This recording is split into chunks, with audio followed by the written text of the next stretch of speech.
नमस्कार दोस्तों, स्वागत है आप सभी का आज के मुख्य समाचारों में। यहां आपको देखने को मिलेगी सुबह से लेकर शाम तक की तमाम बड़ी खबरों को सिर्फ 10 मिनट में। दोस्तों, अगर आप भी सरकारी योजनाओं का लाभ लेना चाहते हैं तो इस वीडियो को लाइक करके चैनल को सब्सक्राइब कर लीजिए। तो चलिए देखते हैं आज की पहली बड़ी खबर। प्रधानमंत्री नरेंद्र मोदी सरकार की चर्चित योजना प्रधानमंत्री जन धन के 11 साल पूरे हो गए हैं। योजना के तहत खोले गए खातों की संख्या 11 वर्ष में बढ़कर 56 करोड़ हो गई है।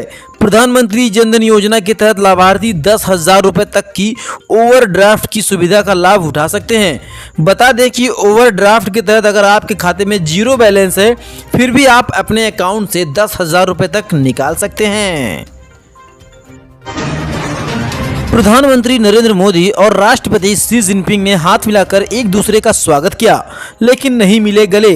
विशेषज्ञों का मानना है कि पीएम मोदी ने जानबूझकर औपचारिकता निभाई। वैसे इस पर आपका क्या विचार है, कमेंट में जरूर बताइए। प्रधानमंत्री मोदी ने चीनी राष्ट्रपति शी जिनपिंग को बताया कि कैलाश मानसरोवर यात्रा फिर से शुरू हो गई है और दोनों देशों के बीच सीधी उड़ानें भी बहाल की जा रही है। इससे दोनों देशों के नागरिकों को सुविधा भी मिलेगी। साथ ही प्रधानमंत्री नरेंद्र मोदी ने चीनी राष्ट्रपति शी जिनपिंग के साथ द्विपक्षीय बैठक में कहा कि सीमा प्रबंधन को लेकर हमारे विशेष प्रतिनिधियों के बीच समझौता हो गया है। सीमा पर तनाव कम होने से शांति और स्थिरता बनी रहेगी। विश्व प्रसिद्ध पुरी रथ यात्रा के रथों के 3 पहिए अब संसद परिसर में स्थापित किए जाएंगे। श्री जगन्नाथ मंदिर प्रशासन एजीएसटी ने बताया कि लोकसभा अध्यक्ष ओम बिरला की पूरी यात्रा के दौरान यह प्रस्ताव रखा गया है, जिसे उन्होंने स्वीकार कर लिया है। 2 साल पहले 2023 में पीएम नरेंद्र मोदी ने लोकसभा स्पीकर में कुर्सी के बगल में सेंगोल स्थापित किया था। संसद में रथ यात्रा के पहिए लगने के बाद यह परिसर में स्थापित संस्कृत से जुड़ा दूसरा प्रतीक होगा। अमेरिका द्वारा लगाए गए 50% टैरिफ से भारत अमेरिका व्यापारिक तनाव बढ़ गया है। रामदेव ने अमेरिकी उत्पादों के बहिष्कार का आह्वान किया है। आपको बता दें, योग गुरु रामदेव ने ट्रंप के टैरिफ के खिलाफ भारतीयों से सभी अमेरिकी उत्पादों का बहिष्कार करने की अपील की है। उन्होंने कहा है कि Pepsi, Coca Cola, Subway, KFC या फिर मैकडोनाल्ड के काउंटरों पर एक भी भारतीय नहीं होना चाहिए। इस पर आप क्या कहना चाहेंगे, कमेंट में जरूर बताएं।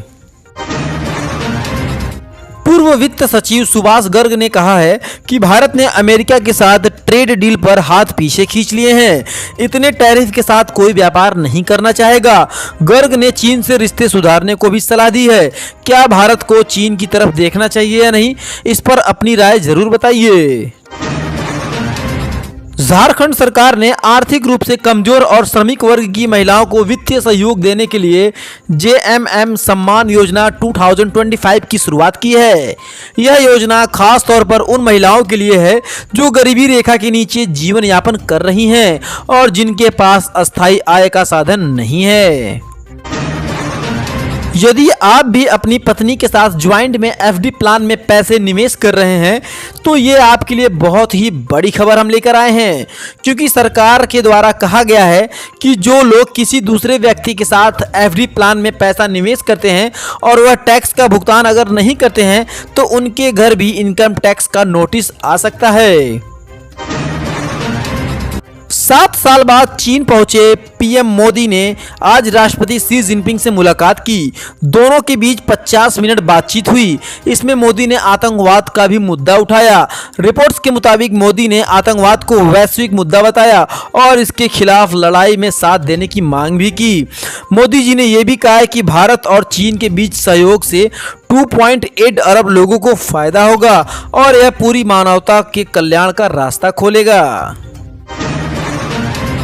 स्वच्छ भारत मिशन अभियान के अंतर्गत सरकार के द्वारा संचालित की गई शौचालय योजना में अब ऑनलाइन आवेदन प्रक्रिया शुरू हो गई है। इस योजना का लाभ लेने के लिए केवल भारतीय लोगों को ही पात्र किया गया है। उनके पास बीपीएल श्रेणी का राशन कार्ड होना चाहिए तथा आर्थिक स्थिति न्यूनतम या सामान्य होनी चाहिए, तभी आप लोगों को इसका फायदा मिल सकता है और आपके खाते में सीधे 12,000 रुपये ट्रांसफर किए जाएंगे। पीएम विश्वकर्मा योजना के अंतर्गत दर्जी वर्ग के ऐसे समुदाय जो फ्री में सिलाई मशीन प्राप्त करना चाहते हैं, उन सभी के लिए वर्ष 2025 के इस महीने में बहुत ही अच्छा अवसर है, क्योंकि विश्वकर्मा योजना के तहत सिलाई मशीन के लिए आवेदन स्वीकृत किए जा रहे हैं। कोई भी व्यक्ति या फिर महिला अपनी निर्धारित पात्रताओं के आधार पर पीएम विश्वकर्मा योजना में सिलाई मशीन के लिए आवेदन कर सकती है और मात्र कुछ ही दिनों में सिलाई मशीन टूल किट को प्राप्त कर सकती हैं, वो भी बिल्कुल मुफ्त। केंद्र सरकार के द्वारा कंप्यूटर छात्र लाभ योजना की शुरुआत की गई है, जिसके अंतर्गत कंप्यूटर के क्षेत्र में अच्छा प्रदर्शन करने वाले छात्रों को सरकार के द्वारा 60,000 रुपये की वित्तीय सहायता उनके बैंक खाते में दी जाएगी।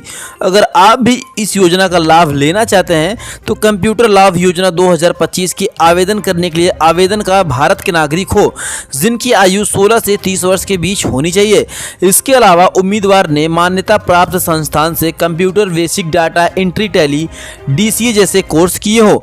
आवेदन करने वाले छात्र को डॉक्यूमेंट के तौर पर आवेदन करते समय छात्र को प्रमाण पत्र के साथ Aadhaar card, passport size photo, bank passbook, निवास प्रमाण पत्र और आय प्रमाण पत्र जैसे डॉक्यूमेंट देने होंगे। 1 सितंबर 2025 से सरकार आधार कार्ड को लेकर के बेहद ही सख्त नया नियम लागू करने जा रही है।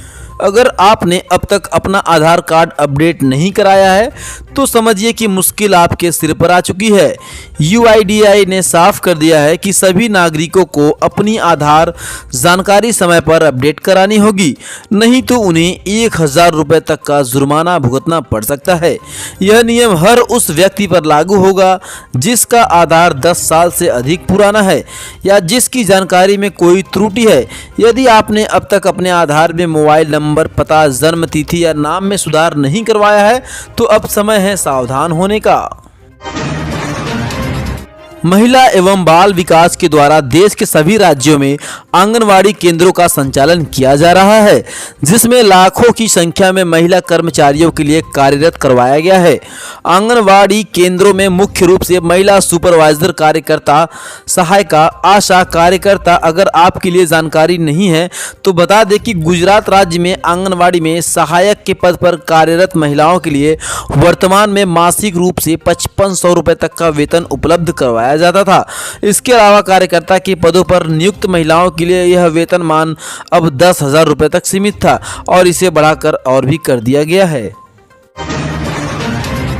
हरियाणा के मुख्यमंत्री नायब सिंह सैनी के द्वारा 28 अगस्त को कैबिनेट में एक अहम घोषणा पास कर दिया गया है, जिसमें मीडिया को सूचित किया गया है कि 30 सितंबर 2025 से लाडली लक्ष्मी योजना के अंतर्गत महिलाओं को खाते में 2100 रुपये की राशि ट्रांसफर की जाएगी ताकि उनका आर्थिक मदद मिल सके। सरकार के द्वारा कहा गया है कि योजना के तहत आवेदन की प्रक्रिया भी जल्द शुरू की जाएगी। लाडली लक्ष्मी योजना हरियाणा सरकार के द्वारा शुरू की गई है।